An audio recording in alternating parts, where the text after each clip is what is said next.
Case analysis. Narcissist lab testing spouse's underwear. This is a case that was relayed to me. You are in a relationship that you consider a stable relationship. Without your knowledge, and certainly without your permission, your spouse takes your underpants, parcels them in a UPS envelope, and sends them to a company to do a bodily fluid analysis. Despite not finding whatever evidence they were looking for, this went on for about 5 years before you found out what was going on. Is it possible that whoever did this would declare, "Go to hell," because they have a right to do whatever they like? Is it possible that whoever did this will not only deny it, but calculate that if they intimidate the person they are violating long enough and harshly enough, the problem will go away? Is it possible that whoever did this cannot conceptualize and understand the difference between right and wrong? Is it possible that whoever did this is incapable of understanding that absolutely no reason in the world justifies such abuse and violation of your spouse? The answers to these questions become a yes when you are a narcissist, when you think you have the right and authority to wantonly violate others without consequences. Think about this.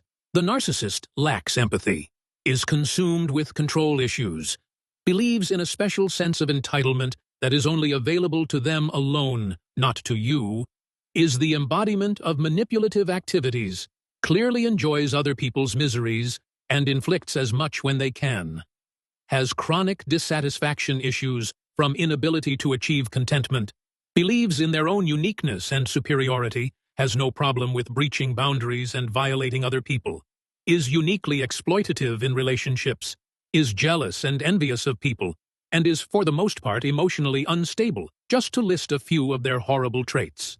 I cannot even begin to imagine the level of violation the example above shows, from a spouse who shares the same bedroom with you. You sleep peacefully at night thinking you are with a spouse you trusted your life with, but you are grossly mistaken. They are somebody who has no feelings for you, who is only interested in establishing control over you, and whose objective is to abuse and exploit you for their selfish needs. For those who question why you should immediately abandon a narcissistic relationship, the extent of moral, ethics, and legal violations detailed here is unlimited.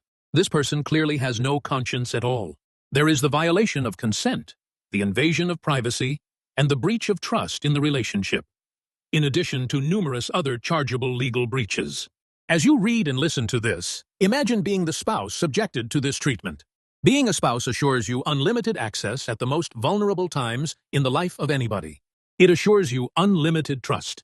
The ethical and legal implications are shockingly outstanding. Let us discuss legal first. This action would violate privacy laws as well as laws against spousal surveillance in most jurisdictions. Without question, this is indicative of narcissistic paranoia and quest to control and dominate your spouse. Even if infidelity is suspected, and I have been told that it was not the case here, the action is still against the law. Consider that this act was perpetrated by a medical professional licensed to practice medicine. The ethical implications are grave. The perpetrator violated trust and the sense of autonomy of their spouse. This is also indicative of betrayal in relationships, even though the victim at this point did not know that they have been betrayed by their spouse. If you have your spouse's underwear tested a couple of times a year for more than 5 years, and you're still living with the spouse and still having an intimate relationship throughout this period, my assumption is that you have found no reasonable evidence of infidelity, so this action could only have been predicated because of narcissistic paranoia. This case would no doubt represent an example of moral bankruptcy. This might be a good time to reevaluate the morality of the narcissist.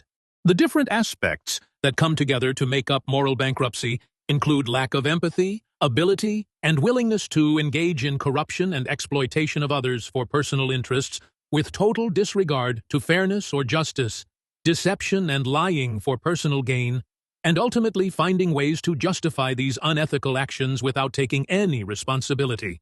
As a professional who has dedicated more than 20 years garnering experience, treating and understudying the disease of narcissism as well as other mental and medical conditions, I cannot emphasize enough how dangerous being with a narcissist is. If you have had similar experiences in your relationships, please provide brief insights. Join us in the next videos as we continue to educate the public on narcissism and how to protect yourself from them.